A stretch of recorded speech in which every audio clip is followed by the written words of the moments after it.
वर्तमान की दुनिया के दोस्तों नमस्कार, मैं अखिलेश कुमार। अब हम बात करेंगे यूपीएससी सीएससी 2016 सामान्य अध्ययन प्रथम प्रश्न पत्र के प्रश्न संख्या 2 की। यह प्रश्न है, विजयनगर नरेश कृष्णदेवराय न केवल स्वयं एक कुशल विद्वान थे अपितु विद्या एवं साहित्य के महान संरक्षक भी थे। विवेचना कीजिए।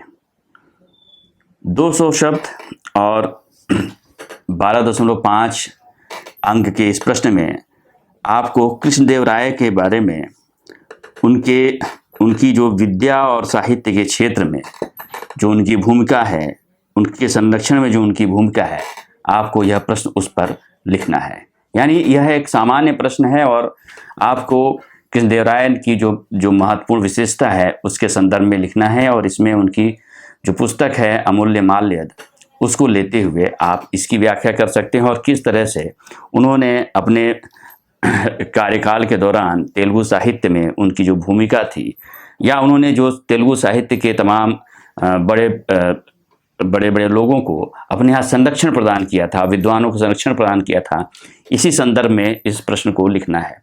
यह तो स्पष्ट है कि कृष्णदेवराय एक बहुत ही प्रतापी राजा थे और इसके बारे में आप लोगों ने काफ़ी पढ़ा होगा और अमूल्य माल्यद के बारे में पढ़ा होगा। और खासकर अमूल्य माल्यद की अमूल्य माल्यद जो पुस्तक है उसमें जिस तरह से कृष्णदेवराय ने सैनिक प्रशासन के बारे में, नागरिक प्रशासन के बारे में, राज्य के राजस्व के विनियोजन के बारे में, सिंचाई व्यवस्था के बारे में, अर्थव्यवस्था के बारे में अपने विचार व्यक्त किए हैं और उसमें इन सारी चीज़ों का कैसे विकास हो और कैसे एक बेहतर समाज की स्थापना हो सके, एक बेहतर राजतंत्र की स्थापना हो सके, उसके बारे में काफ़ी विस्तृत चर्चा की है कृष्णदेवराय ने। और यह चर्चा सिर्फ उनकी पुस्तकों तक सीमित नहीं है, बल्कि आप यह भी जानते हैं कि उन्होंने अमूल्य माल्यद में जो भी बातें कही उनको अपने राज्य में, अपने प्रशासन में, अपनी अर्थव्यवस्था में, अपने सिंचाई के लिए विभिन्न तरह के जो उन्होंने प्रयोग किए उसमें और कला तथा साहित्य के क्षेत्र में भी उसे उतारने का प्रयास किया। यानी कृष्णदेवराय जो थे वो बहुत प्रायोगिक व्यक्ति थे, यह इससे स्पष्ट होता है। इस प्रश्न में हमें विद्या और साहित्य के संदर्भ में ही उन पर विचार करना है, तो हम इस प्रश्न को इस तरह से लिख सकते हैं कि कृष्णदेवराय सफल प्रशासक के साथ साथ महान विद्वान, विद्या प्रेमी और कला के संरक्षक भी थे। उनका शासनकाल तेलुगु साहित्य का क्लासिकी युग कहा जाता है। कृष्णदेवराय स्वयं एक महान विद्वान थे। उन्होंने अमुक्त माल्यद के अतिरिक्त मदार, सचरित्र, ज्ञान चिंतामणि, रसमंजरी जैसे ग्रंथ लिखे।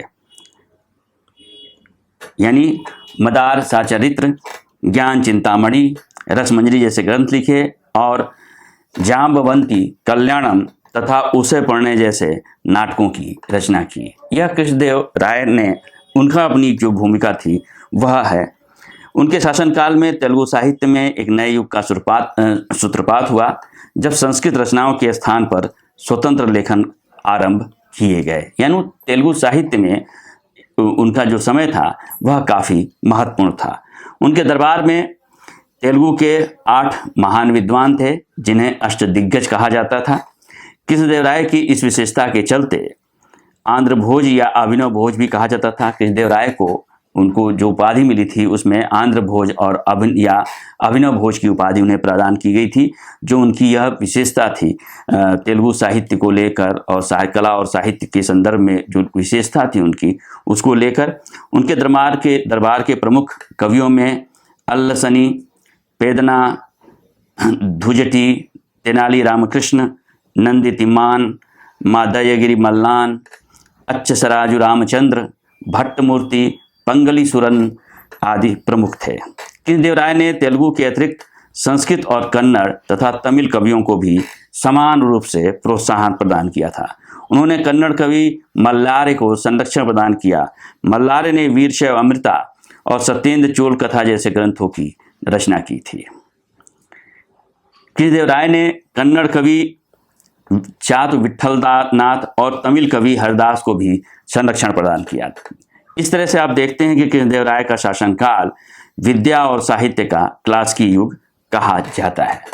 इसी संदर्भ में इस पूरे प्रश्न को आपको करना होगा कि दरअसल कृष्णदेव राय की अपनी क्या भूमिका थी तेलुगु साहित्य के क्षेत्र में, कला के क्षेत्र में, और साथ साथ कृष्णदेव राय ने जो उनके आसपास जो विद्वान थे, चाहे वह तेलुगु के विद्वान हो या कन्नड़ के विद्वान रहे हों या संस्कृत के विद्वान रहे हों, उन्होंने बिना किसी भेदभाव के सभी विद्वानों को उचित संरक्षण प्रदान करने का प्रयास किया। और कैसे इस संरक्षण को प्रदान करने के साथ साथ उनकी खुद की भी अपनी जो रुचि थी वह वो तेलुगु साहित्य के तमाम संदर्भों में थी। इसी बात को हमें इस प्रश्न में स्पष्ट करना है। शुक्रिया। अगर वर्तमान की यह पहल आपको पसंद आई हो तो हमारे वीडियो को लाइक करें और चैनल को सब्सक्राइब करें। शुक्रिया।